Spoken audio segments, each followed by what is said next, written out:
I want to talk about how to find your purpose in life and, what it means to find your purpose. Because it took me a very, very long time to understand, what I wanted out of life and what kind of life I wanted to live and what I wanted to dedicate my life to. And I feel like I'm still on that journey of understanding what my life purpose is, but every year I'm getting closer and closer to it. And I don't think I need to sell you on why the idea of finding your life purpose and understanding what it is important. Because I feel like, do you know those people who just know exactly you know, what they're put on this planet to do? Like they have a mission that drives them. They have a mission that wakes them up, feeling really, really motivated to just live life, right? Just do the things that they love. And growing up, I've met a handful of people like that. And, it always strikes me as something that it's like, oh, like I want to get to that level, right? I want to get to the point where I have that much just love for life, right? So I think it started from a place of sort of like jealousy, sort of like envy, sort of like envy of like, wow, you have your shit figured out, right? I want to do that. Like, I want to have my shit figured out as well. I think some people are really lucky in that they find out their life purpose very, very early on in life, right? Maybe when they're 20, maybe when they're 30, maybe when they're 40, maybe even, a little bit older than that. And I mean, I think most people go through life without figuring out their purpose, and they live a life that's not really their own. And I think that's really sad. I think that's really tragic. And I don't think that society really teaches people how to find their life purpose. I think it's something that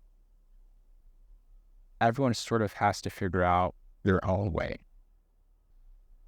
But with that being said, I think there are a few principles that I've seen and I've personally experienced and learned myself that will guide you and would help you along the way. And one of the things that, how they say hindsight is 2020, right? You can only connect the dots looking backwards. And, I believe it, because if you would have asked me, let's see, 4 years ago, right, what my life purpose was, I would have told you that it was to become an engineer, right? It was to, work a corporate job and, clock in, clock out, 9 to 5 kind of stuff. Kind of laughing, even just, saying that out loud because of how ridiculous it sounds now. But I can only look back and have that sort of reaction because I went through that phase, because I went through that and I realized it wasn't me, right? So I think there's two ways. There's two main ways, right? Number one is doing things that you don't like, right? Doing things that you hate or you have no passion in, and then realizing that you don't want to do it anymore, right? So it's like a process of elimination. It's like, oh, I tried this, or I went through this career path, or, I did this, I started this business and I realized it's not for me, right? So you cross it out, you eliminate that, and then you move on, right? Then you try something else. So that's number one. The second sort of option, or whatever you want to call it, is trying things and then realizing that, yes, I like parts of this, I don't like these parts so much, and then course correcting and adjusting along the way. And, I don't think there's a right or wrong way to do it. I think both are equally as effective, because I remember when I started out, it was like, okay, I don't want to do this anymore. Right? I did not want to be an engineer. And that's what really started my path of trying to figure out, like, what did I want to do, right? What do I actually enjoy doing for the sake of doing it? not just because, somebody, my parents, whatever, told me that I needed to do it. So the second path, or the second kind of like step in my own journey, was becoming a fitness coach, or becoming a personal trainer. I've always been passionate about working out, helping others kind of achieve their fitness goals.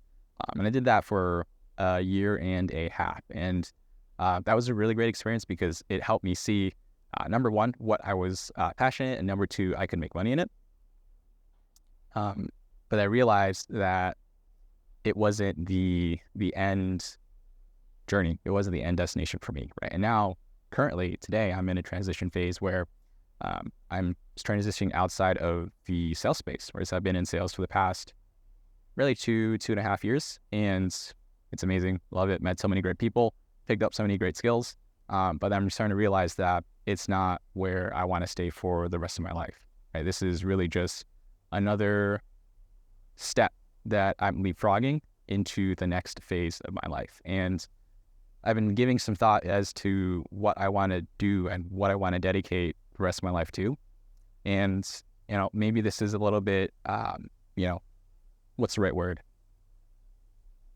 Short-sighted to say that I figured it out. So I don't think I'm going to say I figured it out, but I have an idea of what I do want to do for the next phase of my life. And it has to do with really healing, right? Spirituality, healing the mind, healing the spirit, healing the body, this holistic healing. Because when I look back at my own journey and I've seen sort of the dots starting to connect, I've realized that I've been on this journey really for many, many years. And I feel like I'm finally ready to start sharing that with the world, which is why I make these YouTube videos. If you asked me, again, a couple of years ago, like, hey, James, what do you think you'll be doing in, 4 or 5 years? And I said, oh, I'm a healer, or I'm getting into this, work to do with, healing the mind, healing the body, and healing the spirit. I'd probably laugh at you. I'd probably laugh at myself, because that would sound really, really ridiculous. But, it's, life is interesting. Life will throw curveballs at you, and sometimes you just gotta run with it. So I guess the point I'm trying to make is, understanding your purpose is not a linear thing, right? You might think that, you've figured it out, and then in a couple months, in a couple years, you realize, like, oh, I was a fool. I didn't really know what I wanted. But I think the concept I'm trying to get around, or the concept I'm trying to get across, is as long as you continue to evolve, and as long as you stay true to yourself, you will find it eventually, right? And it might be the complete opposite of what you were expecting to do, right? So you might be, you might think that, your dream job, or your purpose is to, like, I don't know, work in corporate finance or whatever. And then you realize somewhere along the line that, oh shit, I actually hate this. I don't want to do it anymore. And then you become like a hippie. The terrible example, but I think you get the point I'm trying to get across. Yeah. So my advice, don't take life too seriously. Follow your heart, really follow your desires, and try not to repress them, right? Try not to repress them. And I think this is the worst thing that we're taught as children, is that, we can't be anything that we want to be, which is a falsehood, right? That's a limiting belief. That's a falsehood. It's really interesting because, when we're younger, right, when we're children, there were no limits to our imagination, right? There was no limit to, what you or I wanted to be, right? We can be an astronaut, we can be the president, we could be a dinosaur. And then somewhere along the way, as we grow up, right, we get these rules put in place. We get these limits, and they don't come from us, right? They come from outside, but we internalize that, and that stays with us for, a very, very long time, right? Could stay with us for the rest of our lives. We're not aware of it. And I think it's really, really tragic because if we just gave children the space to roam, right, the space to be themselves, I wonder how different of a world we'd live in today, right? If everyone was able to figure out what their purpose is and why they're on this planet from a very, very young age, as opposed to, you know, figure it out when you're 60, 70, that type of now you figure it out before you die. I think that's a tragedy.